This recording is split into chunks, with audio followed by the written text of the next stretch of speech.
The human exploration ship Wanderer's Promise moved slowly through the thin clouds of the forgotten planet. The world had no official name, only a long code in old star charts. Most species avoided it. Old ruins covered the surface, and strange energy storms appeared without warning. But humans had learned long ago that danger often hid opportunity. Ethan Hale stood inside a small survey shuttle as it descended toward the surface. He was not an officer, not a hero, and not someone anyone expected great things from.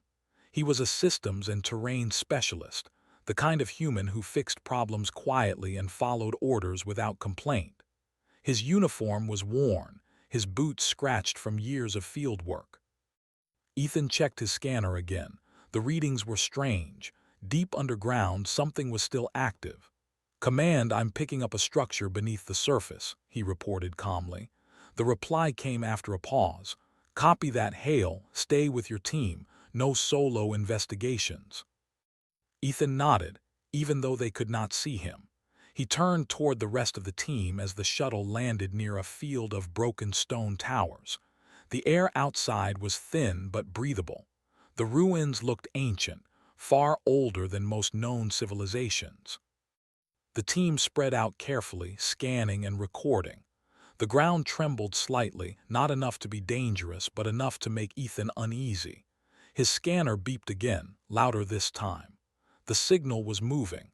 Before he could warn anyone, the ground beneath him cracked. Stone and dust collapsed inward and Ethan fell into darkness. He hit the ground hard but rolled on instinct, protecting his head. Pain shot through his side, but nothing felt broken.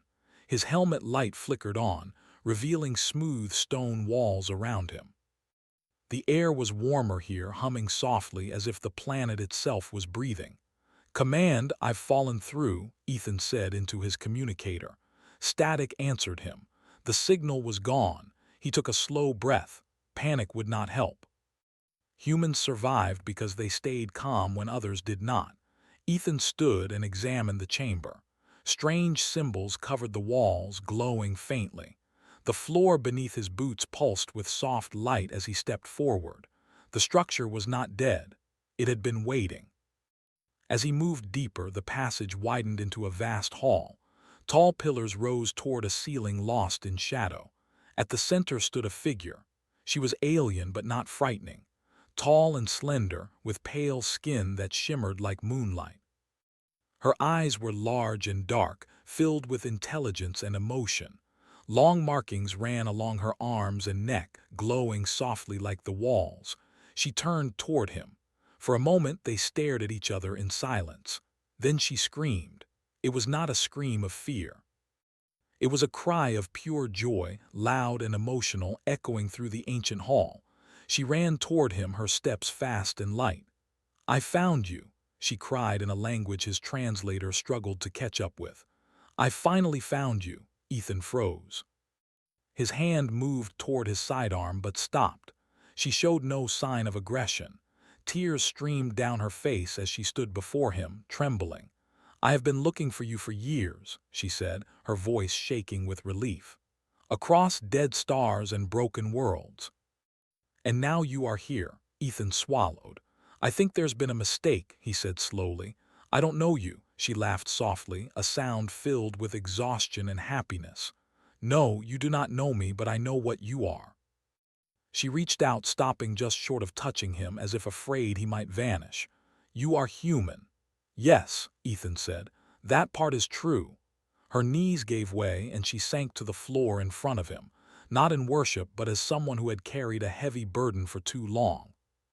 "I was afraid I would die before finding you," she whispered. Ethan knelt beside her, unsure what else to do. "Why were you looking for a human?" She looked up at him, her eyes shining. "Because only a human could come here and survive." Before he could ask more, a deep alarm echoed through the structure. The walls glowed brighter and the floor vibrated violently. Her expression changed from joy to urgency. "They have sensed you." "Who?" Ethan asked.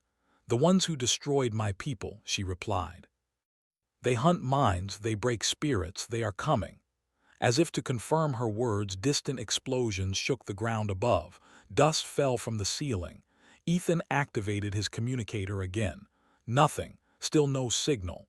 "Listen to me," she said, gripping his arm. "You must stay alive. You are the key." "I don't even know what door I'm supposed to open," Ethan said. She stood and pulled him toward a corridor opening on the far side of the hall. "Your presence has already awakened the system.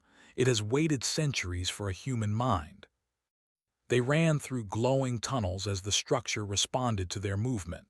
Lights followed them, doors opening without her touching them.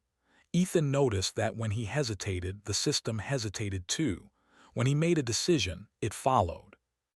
Enemy drones burst through a wall behind them, sleek and dark, moving with unnatural precision. Their weapons charged, humming with energy that made Ethan's head ache. "Down!" he shouted. They slid behind a stone barrier as blasts scorched the air. Ethan returned fire, aiming carefully, not wasting shots. He noticed something strange. When he focused, the structure shifted. Walls rose, pathways closed. The drones crashed into newly formed barriers, confused. She stared at him in awe. "It recognizes your choices," she whispered. They escaped deeper into the ruins until the sounds of pursuit faded. Finally, they reached a quiet chamber filled with softly glowing symbols. Ethan leaned against the wall, breathing hard. "Okay," he said. "You really need to explain what's going on," she nodded. "My name is Salith. I am the last keeper of this place. Long ago, my people built this network to defend the galaxy, but it required something we did not have." "What?" Ethan asked. "A mind that adapts under pressure," she said. "A species that does not break when faced with fear but learns from it." She looked at him gently. "Every species we tested tried to control the system. They failed. Humans are different. You survive first. You choose later." Ethan shook his head slowly. "I'm just a technician," Salith smiled. "That is why it chose you." The chamber lights dimmed as the structure stabilized around them. Above, distant battle sounds continued, but for now they were safe. Ethan stared at the ancient symbols glowing on the walls, feeling the weight of something far larger than himself pressing down on his shoulders. Outside, the galaxy was still hunting, still underestimating humanity. Inside, something ancient had finally awakened. And it had been waiting for a human. Ethan and Salith moved carefully through the glowing corridors, the ancient structure guiding them. Every step Ethan took seemed to awaken something, a soft hum following his movements. He could feel the system responding to his presence, shifting its walls and opening passages as if the ruins themselves were alive. He still did not understand why he, an ordinary human, mattered so much, yet he felt the weight of unseen eyes upon him. Salith led him to a wider hall, the walls lined with consoles and strange devices, most of them dormant. Light flowed from the ceiling, following them like rivers of energy. "This place," she said, "was built to protect my people. Long ago, we ruled many worlds, but our enemies learned to strike at our minds. Most species could not resist. They fell in fear and despair." Ethan stopped to examine one of the consoles, tracing his fingers over symbols that glowed beneath his touch. "And humans were different?" he asked. She nodded. "Yes, humans endure, your minds adapt. You survive situations others cannot. That is why I searched the stars for you." Ethan shook his head. "I don't feel special, I'm just alive." "Exactly," she said with a soft smile. "That is why you are perfect. The system requires no heroes, only one who can remain steady, think clearly, and act under pressure." Their moment of reflection ended abruptly as a deep vibration shook the hall. Dust fell from the ceiling, and distant walls cracked. "They are close," Salith said urgently. "The ones who destroyed my people. They feed on fear, confusion, and hesitation. Humans, however, they cannot sense you in the same way. That is why you survived so long." Ethan tightened his grip on his weapon. "Then we fight." "No," she said, shaking her head. "Not yet, we survive. Then we use the system. It does not fight, it adapts. It follows the mind that can make the right choice. Yours." They moved deeper into the structure, navigating corridors that seemed to shift subtly as they went. Ethan noticed that the walls changed when he hesitated or looked unsure. When he moved decisively, doors opened and paths cleared. The ruins were responding not just to Salith, but to him, the human. Suddenly, a section of the corridor collapsed behind them, cutting off the way they had come. Ethan glanced back. Dust and debris swirled in the air, but no enemy had followed. "They're testing us," he said cautiously. "Making sure we are capable," Salith nodded. "Exactly. The structure prepares for what is coming, and so must you." Ethan swallowed. "I don't even know what I'm supposed to do." She reached for his hand, her touch steadying him. "You don't need to know everything. You only need to act, to choose when the moment comes. The system will respond." The hall opened into a vast chamber, far larger than anything Ethan had expected. At the center, a crystalline platform pulsed with energy. Strange symbols floated above it, rotating in patterns that seemed almost alive. "This," Salith said softly, "is the heart of the defense system. It listens, observes, and reacts, but it cannot act alone. Only a human can activate it fully." Ethan approached cautiously. "Why a human? Why me?" "You endure fear," she said simply. "You do not break when faced with what others cannot survive. You adapt. You choose. That is what is needed to awaken the system." He ran his hand over the crystalline surface. A surge of energy shot up his arm, and his mind flooded with images. Worlds burning, ancient battles, species collapsing under unseen forces. He gasped and stumbled back. "Focus," Salith said. "Do not let it overwhelm you. The system is showing you what it has witnessed. It trusts you to remain steady." Ethan closed his eyes, forcing calm. He had survived storms, failed missions, and harsh worlds, but this was different. The visions were not just history, they were warnings, lessons. He could feel the structure trying to guide him, but only he could decide what to do next. As he opened his eyes, the chamber shuddered. Dark shapes moved at the edges of the light, enemy drones scanning, seeking the source of the signal. Ethan realized that his presence alone had already drawn attention.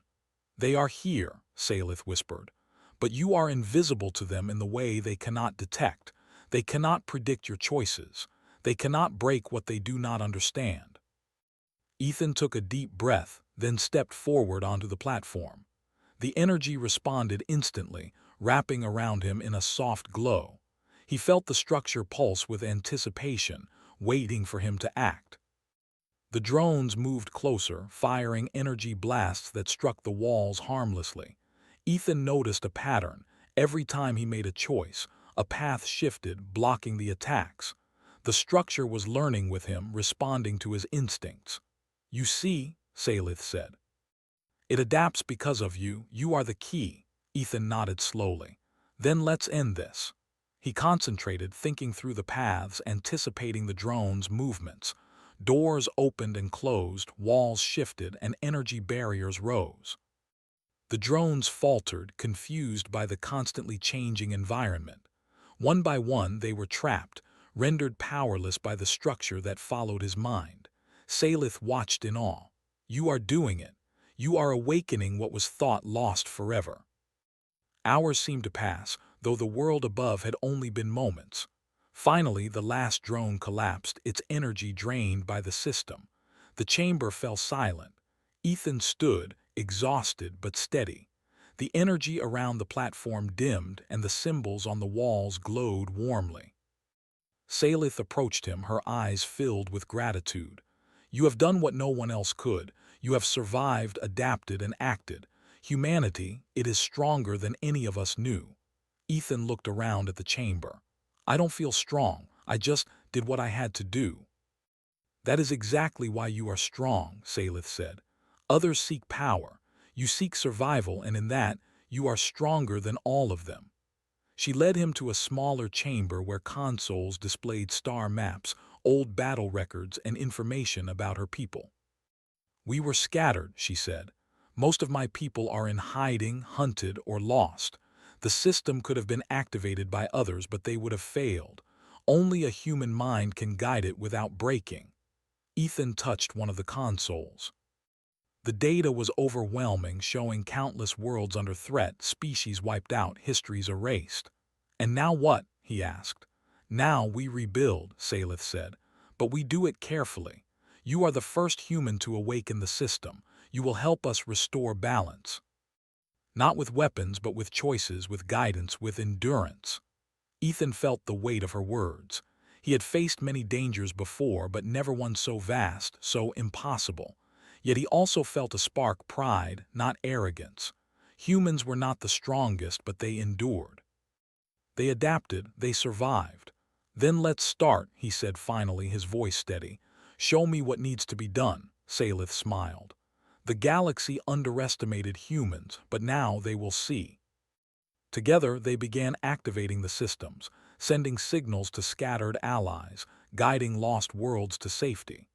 Each choice Ethan made caused the structure to respond, shifting the balance in ways no other species could achieve. Outside, storms raged and the ruins trembled.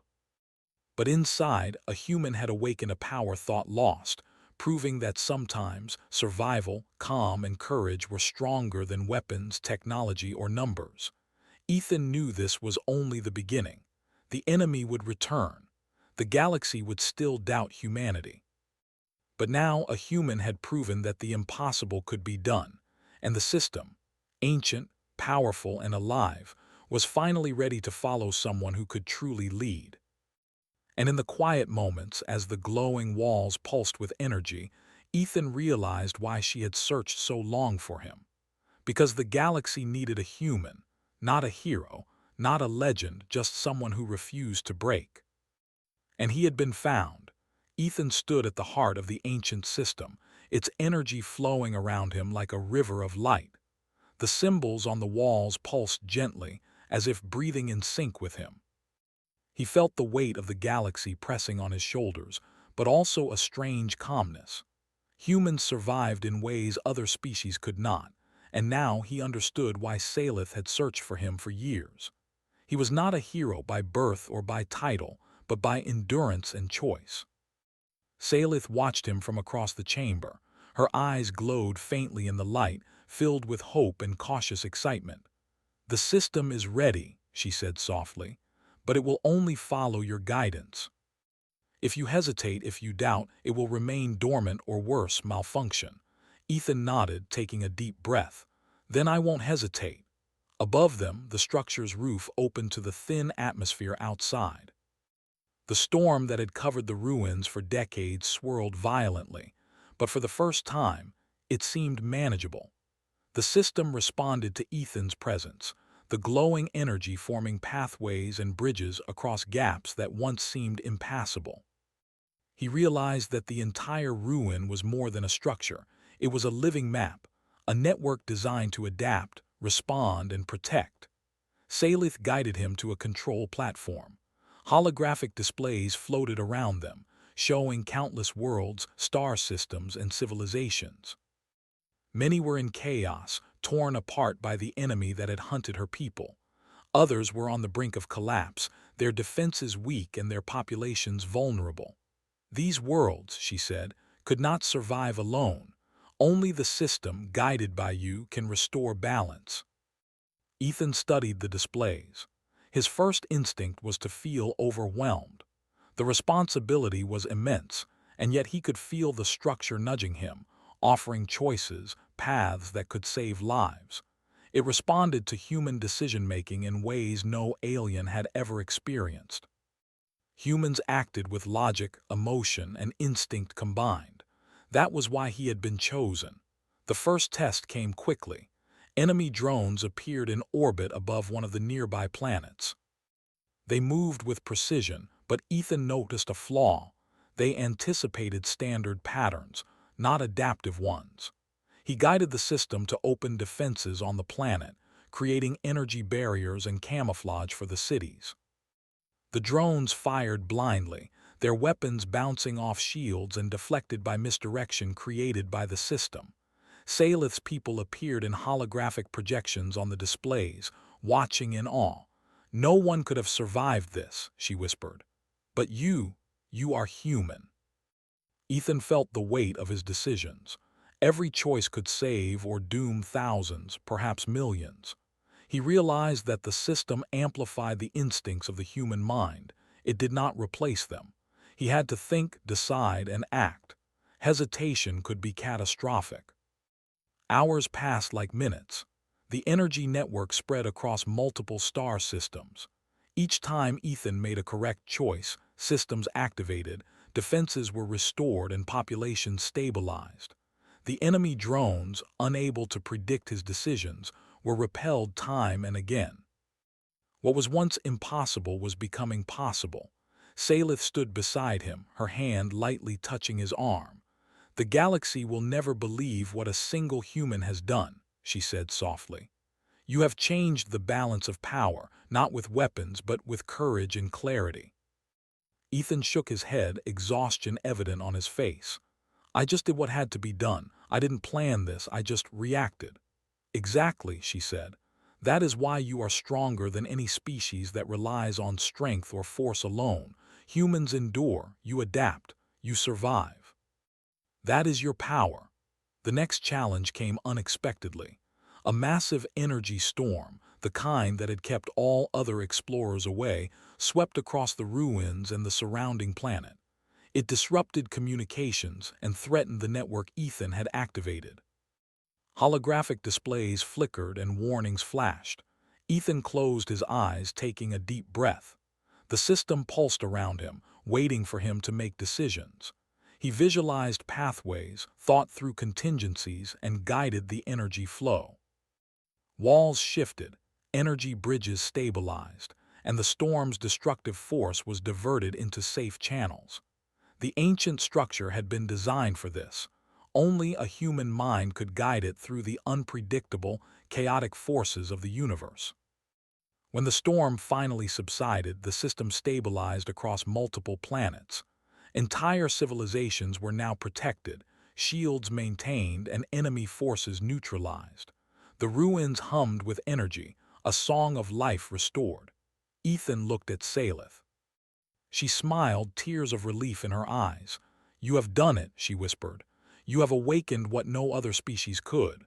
Ethan sank onto a platform, exhausted but satisfied. "We've only just begun," he said.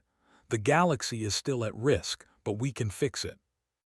Salith knelt beside him. "We will. With you guiding the system, my people can rebuild. And your species, humans, are stronger than anyone realized."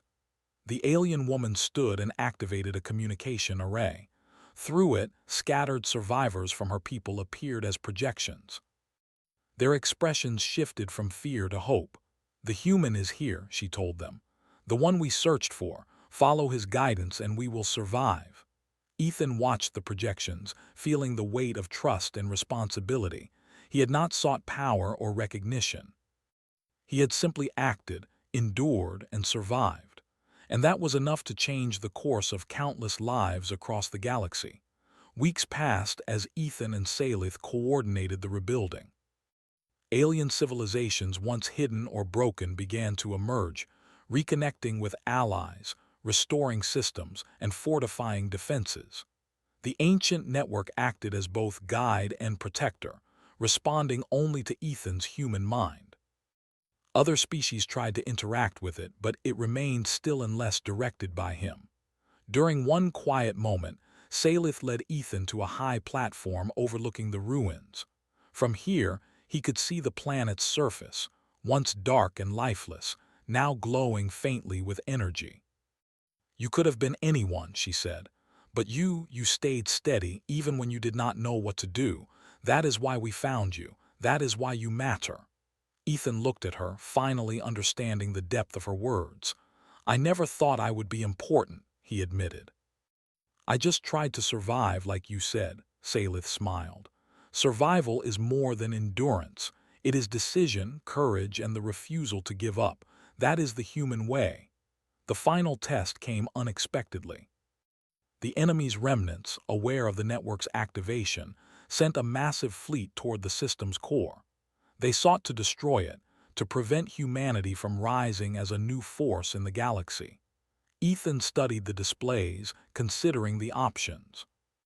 He could fight with weapons, but that would be futile. Instead, he guided the system to use misdirection, shields, and energy flows to create illusions. The enemy fleet saw multiple targets, false paths, and unreachable worlds. Confused and demoralized, they retreated, unable to comprehend the adaptive strategy. Salith watched in awe. They cannot predict you. They cannot understand you. They never expected a human mind to guide the system. Ethan nodded. And they never will. Humans survive by thinking, by adapting, by refusing to break. That is something no enemy can calculate. As the enemy withdrew, the galaxy seemed to breathe. Systems stabilized, worlds once under threat began to rebuild, and ancient civilizations slowly returned to prominence. The ruins hummed with a gentle, steady energy, alive but no longer in danger. Salith turned to Ethan. You have not only survived, you have changed the galaxy. You have proven what humans can do when the universe seems impossible. Your choices saved countless lives. Ethan looked around the chamber. The weight of his actions pressed on him, but he also felt a quiet pride. He had not sought glory. He had simply endured, adapted, and acted with clarity. And that was enough to awaken an ancient system, protect civilizations, and shift the balance of power. Then it's over, he asked quietly. Salith shook her head gently. It is never truly over, but for now we are safe. The galaxy knows that humans cannot be underestimated. Ethan smiled faintly. Humans, we survive even when no one expects us to. The alien woman placed a hand on his shoulder. Yes, and now we rebuild together. Your species, my people, and the system. The galaxy underestimated humans for centuries. No longer. Ethan looked out over the glowing ruins, feeling the pulse of the ancient system beneath him. He understood why Salith had searched for him, across stars and years. Humans had the power not in strength, not in weapons, but in endurance, courage, and the ability to act wisely when it mattered most. The galaxy had been wrong about humans. Now, it had learned the truth. And one ordinary human, chosen not by fate but by his steady mind and persistent courage, had changed everything. Ethan took a deep breath, feeling the energy of the system flow through him. Let's make sure the galaxy never forgets, he said. Salith smiled, and together they began guiding the ancient system across the stars, restoring balance, protecting the weak, and proving that humans, quiet, persistent, adaptable humans, could achieve what no other species could. The galaxy was watching, and it would never doubt humanity again.